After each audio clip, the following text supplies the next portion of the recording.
誰為愛世人願捨身？這禮物化作活存的心靈，幸福是接受和活出這禮物的真諦，教我學習愛到痛時就如遇見主。人一生最如緊，豔陽縱使多耀眼，如若沒愛，彷彿天空阻隔了光線的障紋。請潔淨我心眼，長留着愛的恩泉，清澈璀璨。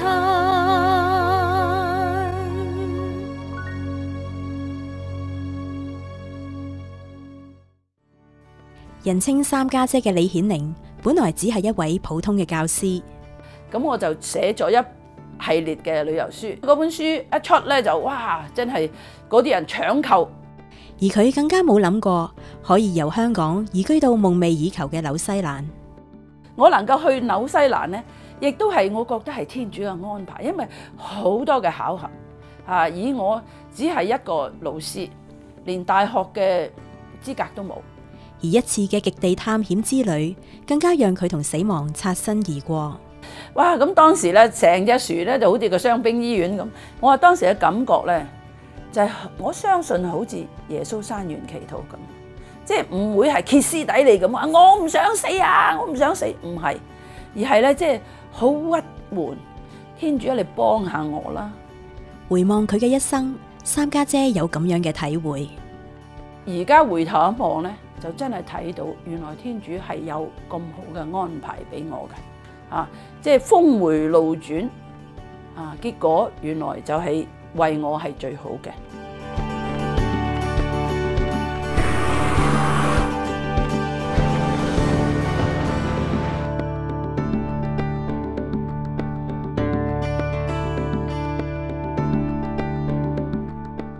三家姐李顯玲喺紐西蘭嘅華人圈子為人熟悉。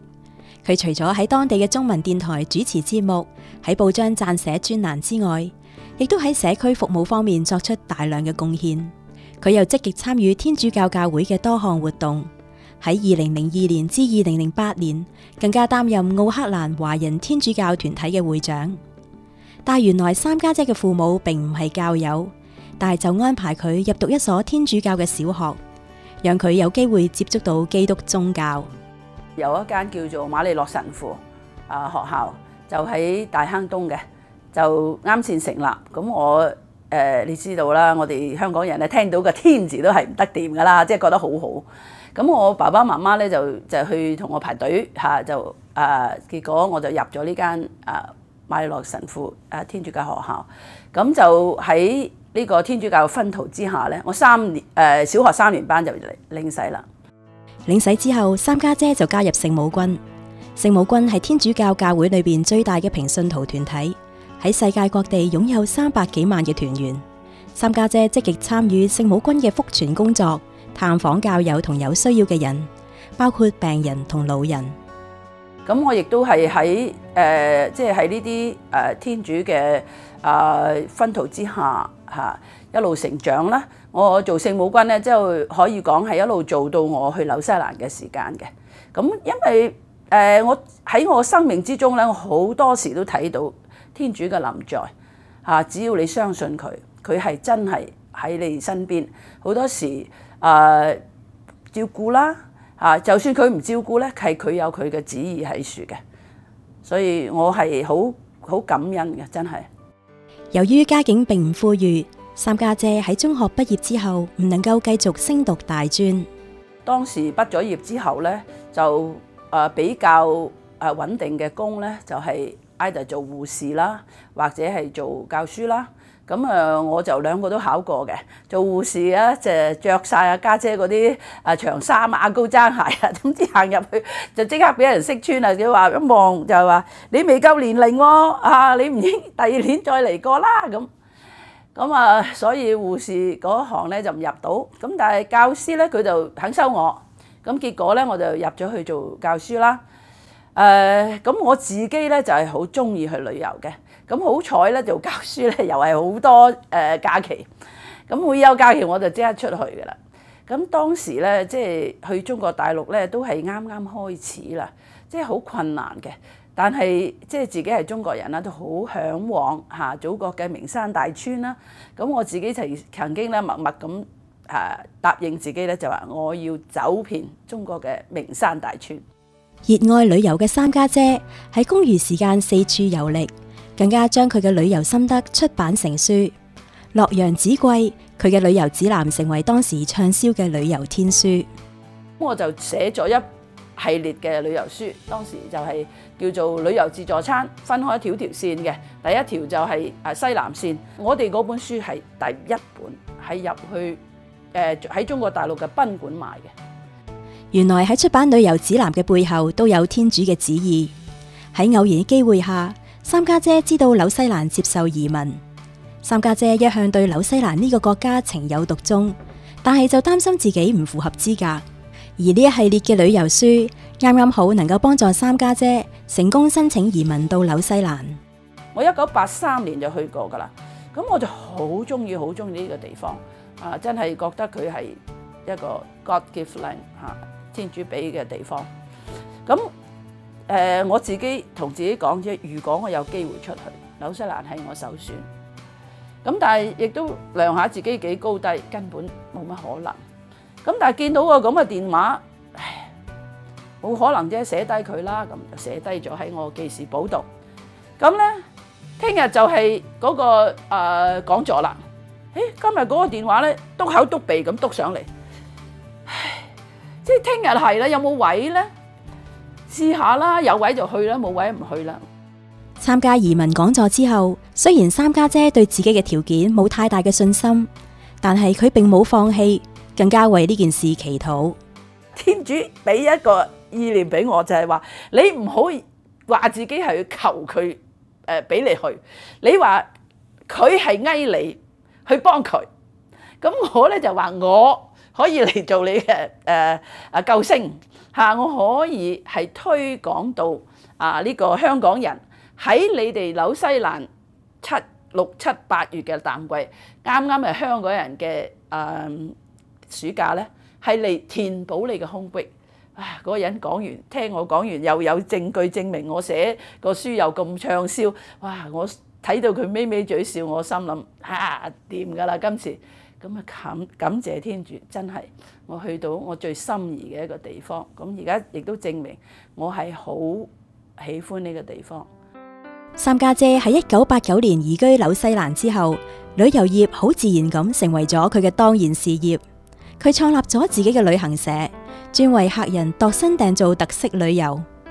口才了得，而又一向中意同其他人分享旅遊心得嘅三家姐，亦都得償所願，有機會用大氣電波同聽眾分享佢嘅旅遊趣聞。去到之後呢，就我亦都好有福氣啦，好幸運啦，就係可以參與佢哋有啲電台嘅節目。嗰陣時我喺香港咧，我都喜歡噶啦。我記得我小學1年班係攞過一個演講比賽嘅冠軍嘅。咁但係咧，嗰張獎狀都唔知去咗邊。當時紐西蘭剛剛成立咗一個民族電台，而三家姐憑住天主所賜嘅演講天賦，參與其中一個非常受歡迎嘅環節，名為中華電台嘅節目。咁我就係負責電台上高嘅一個旅遊節目啦。咁亦就喺嗰陣時就開始咗呢個旅遊節目。個節目嘅名叫三家姐與你同遊，因為我係排行第3嘅，我妹叫我做三家姐。嗰啲年青人呢，好多時同埋一齊反嘅年青人就話：哎呀，大家姐得啦，唔使喺度嘈住晒啦。咁我話我唔係大家姐，我係三家姐啫。咁所以呢，嗰個節目就叫三家姐與你同遊。而家呢，即係好多喺奧克蘭嘅人呢，都叫我做三家姐嘅。除咗喺電台主持廣播節目之外，三家姐亦喺1993年開始喺報章撰寫專欄。此外，佢亦都喺社區服務方面作出大量嘅貢獻。熱心公益嘅三家姐係多個社區同服務團體嘅成員，其中包括奧克蘭華人天主教團體、紐西蘭奧克蘭分會華聯會、扶輪社、新中貿易協會、奧克蘭市政廳廣州智囊團等等。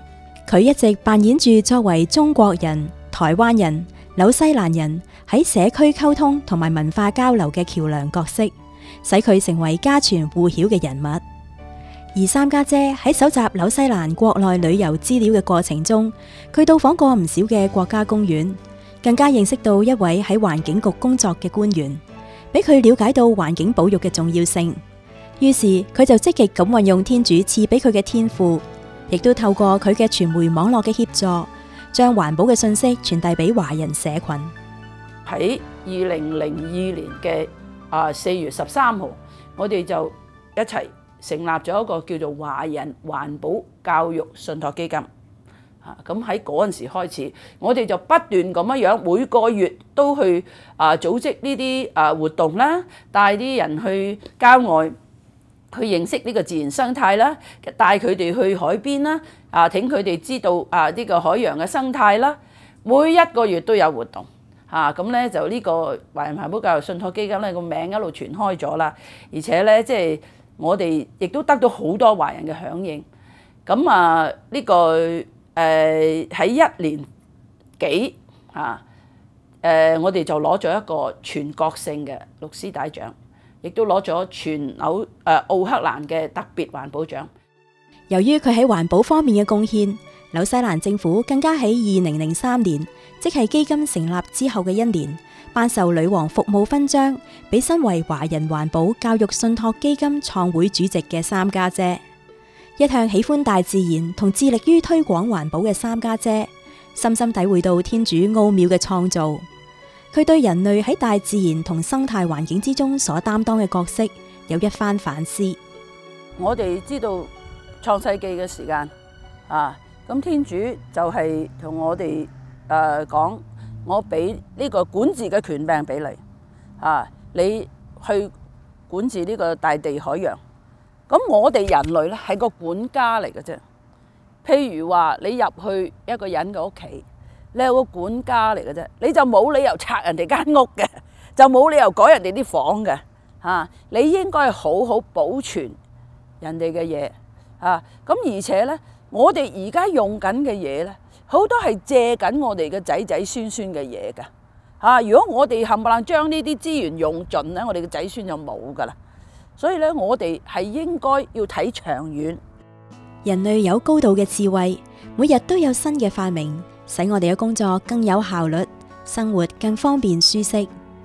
但係人畢竟係有限嘅受造物，對自身、對所身處嘅世界並唔完全理解。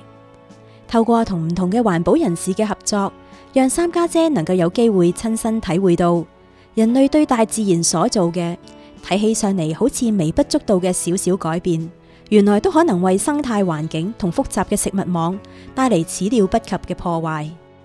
或者我喺呢度咧，亦都講我成日喜歡講嘅一個故仔。有啲人種禾，好啦，啲禾到熟啦，咁啊有雀仔嚟食咯。咁呢啲人咧就好嬲啲雀仔，有似你，我搞1年功夫，你就嚟同我食我嗰啲收成。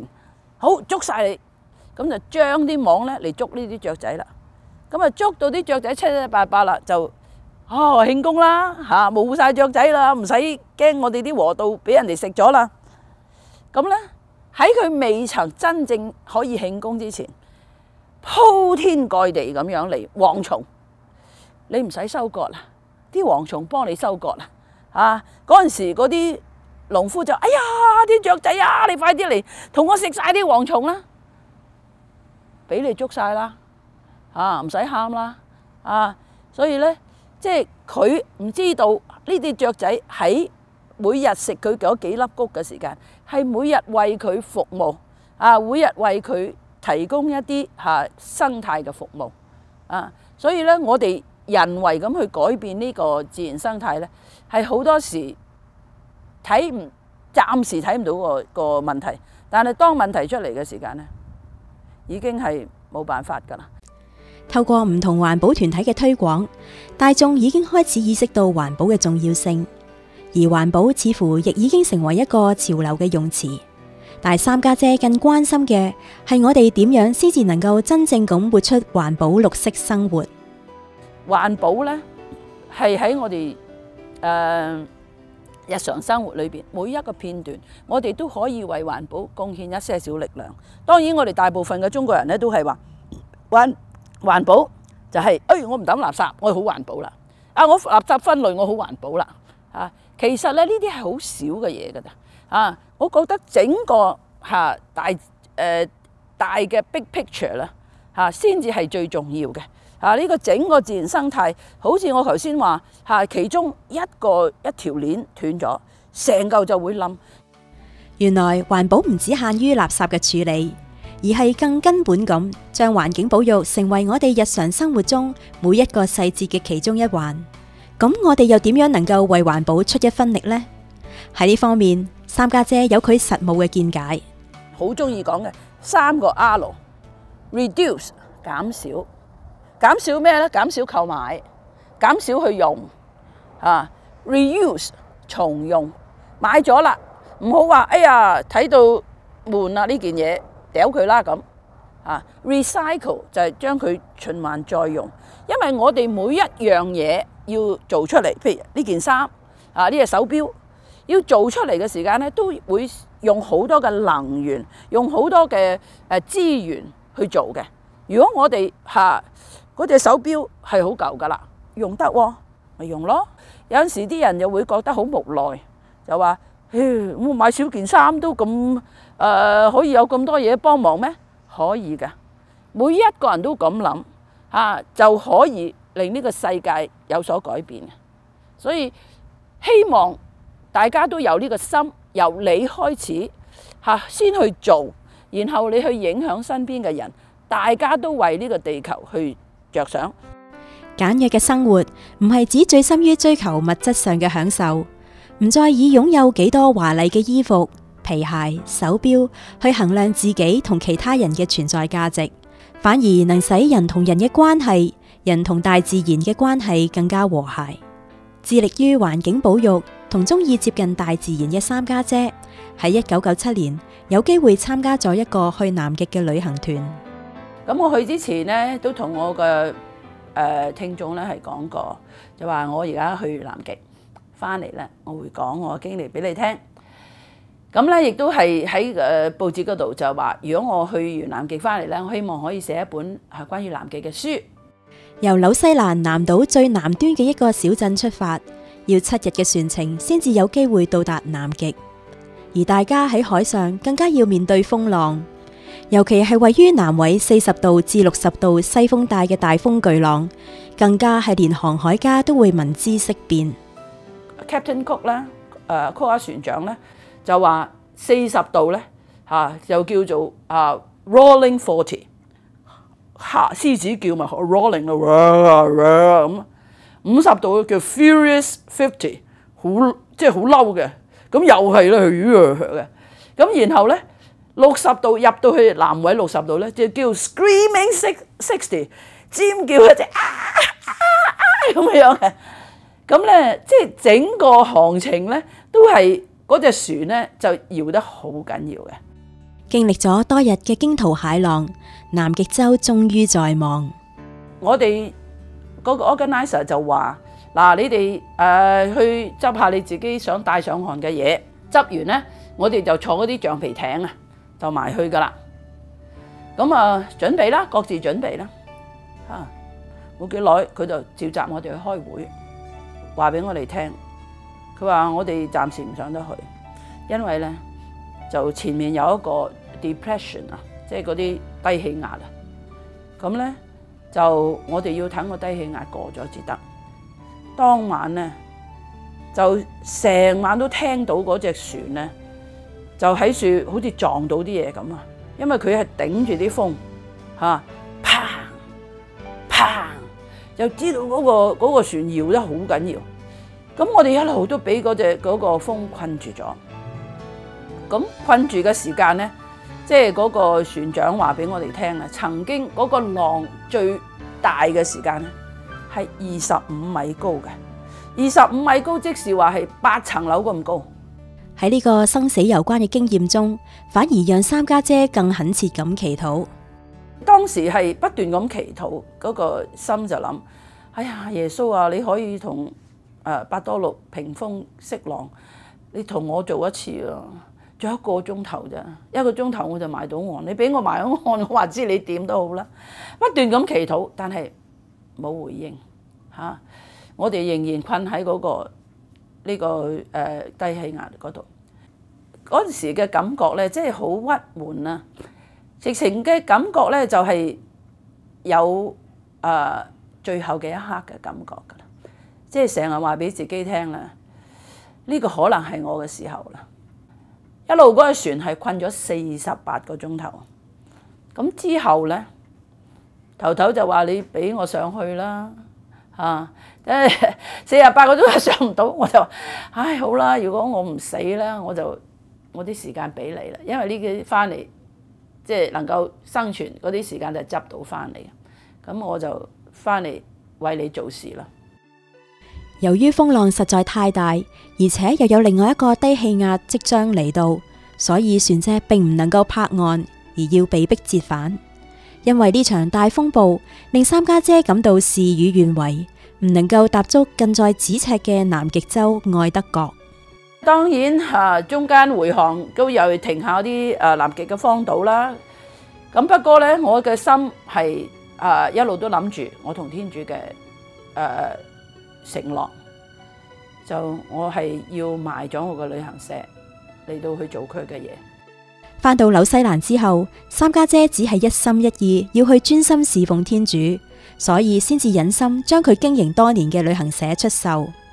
但之後旅遊業嘅市場變化，讓三家姐驚嘆於天主上智嘅安排。漸漸嗰個市場就轉啦，轉到呢，我相信而家好多人都聽過咩叫零團費。咁但係點解唔使錢呢？因為佢就係用好多方法去呃你哋嗰啲遊客。你嚟到我肉隨砧板上呢，我就喺你個頸度熬翻啲錢出嚟。咁呢，係一個即係好瘋狂嘅 market 啦，可以講係我唔中意做嘅，我唔想去呃人，我唔想做呢啲咁嘅嘢。咁我睇到天主嘅旨意呢，就係如果佢冇安排我呢個南極嘅 trip 呢，我係唔會放手嘅。我一定會繼續做落去，但係咧，我一定會好唔開心，好唔開心嘅。所以咧，即係有時我都覺得即係天主嘅安排咧係好微妙嘅。究竟三家姐喺去旅行社嘅工作寫上句號之後，開展咗乜嘢嘅人生旅程呢？當年雖然三家姐對前程仍未有具體嘅計劃，但係佢仍然一心依靠天父，聽從天主嘅旨意，無畏咁邁向未知嘅將來。多年後嘅今日，佢終於睇見天主帶領嘅成果。佢比以前更專心侍奉上主，將更多嘅時間用於服務社會同天主教團體。佢亦都繼續積極咁推廣環保信息，運用天主所賜予嘅天賦回歸社會。咁我感覺自己咧就係好幸運、好幸福，能夠係一個天主教徒。